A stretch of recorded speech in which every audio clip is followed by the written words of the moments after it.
Assalamualaikum warahmatullahi wabarakatuh. Baik, perkenalkan nama saya Rahif Kartika Dewi Esos. Saya mahasiswa pasca sarjana Fakultas Hukum Universitas Lancang Kuning tahun 2022. Di sini saya akan memaparkan tugas dari Sosiologi Hukum, yaitu tugas ini dikerjakan atas dasar perintah dari dosen sosiologi hukum saya, yaitu Dr. HM Yusuf DMS HMH PhD.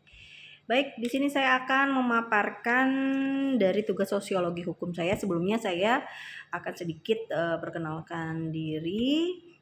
Saya bekerja di Lembaga Penjaminan Mutu Pendidikan Provinsi Riau di bawah Kementerian Pendidikan, Kebudayaan, Riset, dan Teknologi. Berkantor di Jalan Gajah Sail, Bambu Kuning, dan saat ini saya bekerja menyam jabatan di pengelola data organisasi dan tata laksana di subbagian tata usaha dari Lembaga Penjaminan Mutu Pendidikan atau yang lebih dikenal dengan LPMP Riau. Baik, saya akan mulai di slide pertama. Tugas sosiologi hukum saya terhadap di sini judulnya adalah peranan atau pengaruh budaya dan kebudayaan terhadap perkembangan hukum di Indonesia, di mana kita lebih mengetahui bahwa budaya adalah suatu cara hidup yang berkembang dan dimiliki oleh sekelompok orang, kemudian diwariskan kepada generasi selanjutnya. Selanjutnya, peranan atau pengaruh budaya. Kita ketahui bahwa fungsi budaya dalam kehidupan masyarakat yang pertama ialah sebagai identitas.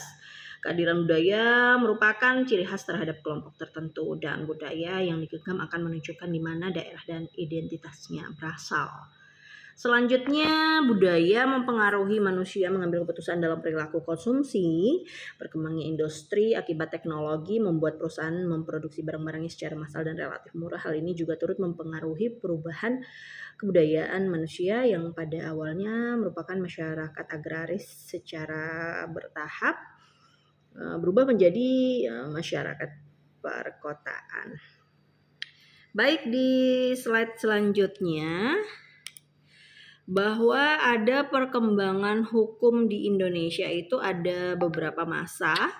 Di masa pertama yaitu sebelum Belanda, di mana pada masa ini hukum yang berlaku adalah hukum adat dan hukum Islam pada beberapa daerah setelah Islam masuk pada abad ke-7 sampai ke abad ke-13, di mana hukum Islam dan hukum adat berdampingan dalam kehidupan bermasyarakat di daerah, di mana kita mengetahui hukum Islam atau hukum adat yaitu adat bersandi sara, syarat bersandi kitabullah.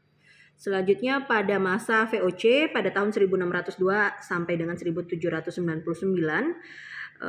Verenigde Oost-Indische Compagnie atau yang lebih dikenal dengan VOC memiliki tujuan yaitu melaksanakan aktivitas perdagangan rempah-rempah dari orang pribumi dan meraih keuntungan di pasar Eropa. Selanjutnya VOC memiliki hak istimewa dari pemerintahan Hindia Belanda untuk daerah perdagangan yang konkordan dengan hukum Belanda kuno berupa hukum disiplin, yaitu seperti hak atas pelayaran, perdagangan, membentuk angkatan perang, mendirikan benteng, dan mencetak uang.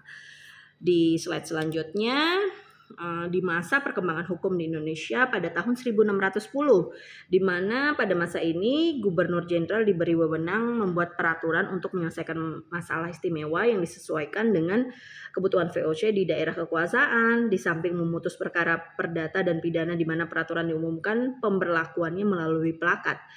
Selanjutnya pada tahun 1642 disusun plakat secara sistematik disebut dengan Statuta Van Batavia. Pada tahun 1766 Statuta Van Batavia diperbarui, selanjutnya melahirkan hukum yang berlaku pada masa VOC, yaitu Statuta, hukum adat dan pribumi, hukum perdagangan, hukum pendatang di luar Eropa. Selanjutnya kita masuk kepada masa penjajahan pemerintah Belanda pada tahun 1800 sampai 1842, di mana daerah kekuasaan VOC diambil alih oleh pemerintah Batavisch Republik yang kemudian diubah menjadi Koninklijk Holland. Pada masa di Endels tahun 1800 sampai 1811, di mana tugas utama mempertahankan tanah jajahan sementara menghadapi kemungkinan serangan Inggris. Bidang pemerintahannya yaitu membagi Jawa menjadi 9 karasidenan, mengatur bidang hukum dengan cara tidak mengganti peraturan yang berlaku di dalam pergaulan hidup pribumi.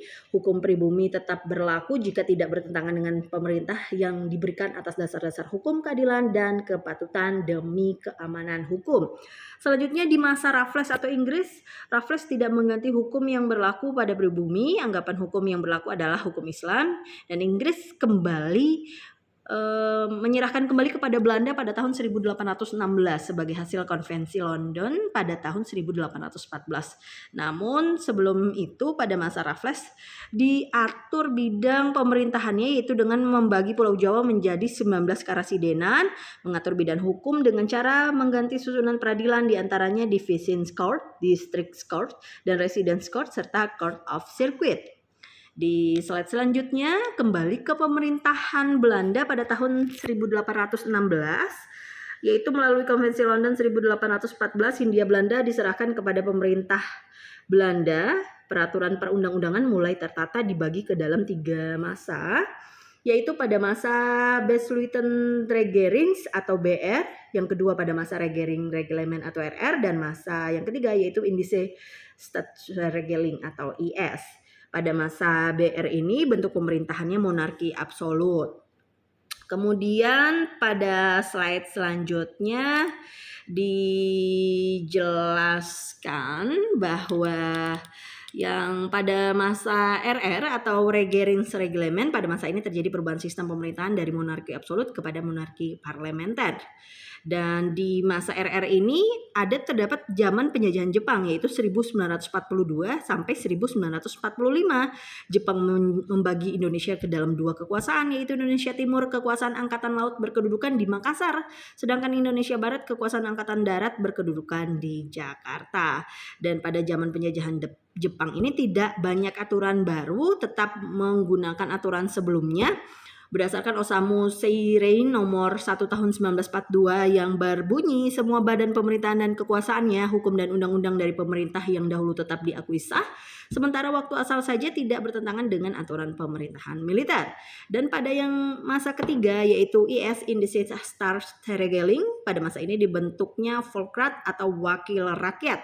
Sebagai perjuangan bangsa Indonesia, adanya hak rakyat untuk ikut membuat undang-undang dan lahirnya IS ini berlaku sejak tahun 1926. Kemudian pada zaman kemerdekaan yaitu pada tanggal 17 Agustus 1945, kemerdekaan Indonesia pada zaman ini keputusan untuk menentukan dan melaksanakan hukumnya sendiri yaitu Tata Hukum Indonesia, yang kemudian lahir Proklamasi Kemerdekaan, Undang-Undang Dasar Negara tahun 1945, dan kemudian Konstitusi RIS, kemudian Undang-Undang Dasar Sementara 1950, dan kemudian Undang-Undang Dasar 1945 sampai dengan sekarang. Dan di atas sudah dijelaskan bahwa terkait dengan sejarah perkembangan hukum di Indonesia, di sini dapat dilihat bahwa hukum sangat berkaitan erat dengan kebudayaan. Hukum sendiri merupakan produk kebudayaan karena sejatinya produk hukum adalah produk ciptaan manusia. Dalam studi hukum dikenal struktur hukum, substansi hukum, dan budaya hukum. Budaya dapat mempengaruhi penegakan hukum. Hal ini terjadi terutama jika budaya tersebut telah memiliki metode tersendiri untuk menangani kasus-kasus pelanggaran atau tindakan tidak terpuji lainnya yang terjadi di tengah masyarakat. Kita mengetahui bahwa faktor-faktor mengapa kebudayaan dapat mempengaruhi penegakan hukum yang ada di Indonesia di antaranya sebagai berikut, yaitu yang pertama faktor hukumnya sendiri, dalam hal ini dibatasi dengan undang-undang saja. Yang kedua faktor penegakan hukum yakni pihak-pihak yang membentuk maupun penerapan hukum. Yang ketiga faktor sarana atau fasilitas yang mendukung penegakan hukum. Yang keempat faktor masyarakat yakni lingkungan di mana hukum tersebut berlaku atau diterapkan. Yang kelima faktor kebudayaan yakni sebagai hasil karya, cipta, dan rasa yang didasarkan pada karsa manusia di dalam pergaulan hidup. Di atas sudah dijelaskan mengenai perkembangan hukum di Indonesia, di mana dapat ditarik kesimpulan pada slide ini, yaitu dari penjelasan di atas tentang pengertian budaya dan kebudayaan secara singkat dapat dikatakan perbedaan antara budaya dan kebudayaan adalah bahwa budaya itu merupakan cipta batin atau akal budi suatu masyarakat. Sedangkan kebudayaan merupakan hasil kegiatan dan penciptaan budaya masyarakat tersebut seperti kepercayaan. Secara sosiologis, maka hukum merupakan bagian dari kebudayaan. Tuhan yang Maha Esa menciptakan alam dan di dalam lingkungan alam itulah manusia menciptakan atau membentuk kebudayaan. Kebudayaan tersebut merupakan hasil karya. Dan yang kesimpulan yang ketiga, di mana kita mengetahui bahwa masalah atau konflik hukum dan ketidakpatuhan terhadap hukum yang dihadapi oleh pemerintah Indonesia dewasa ini antara lain bersumber dari pluralitas nilai-nilai yang diyakini masyarakat. Persoalan ini memerlukan penyelesaian kultural dan tidak semata-mata mengutamakan pemaksaan dengan menerapkan sanksi-sanksi yang tegas. Persoalan ketidaktaatan terhadap hukum oleh masyarakat memang bukan lagi berupa pelanggaran hukum oleh seorang dua orang yang tak berkesadaran hukum dan bukanlah persoalan politik atau yuridis semata.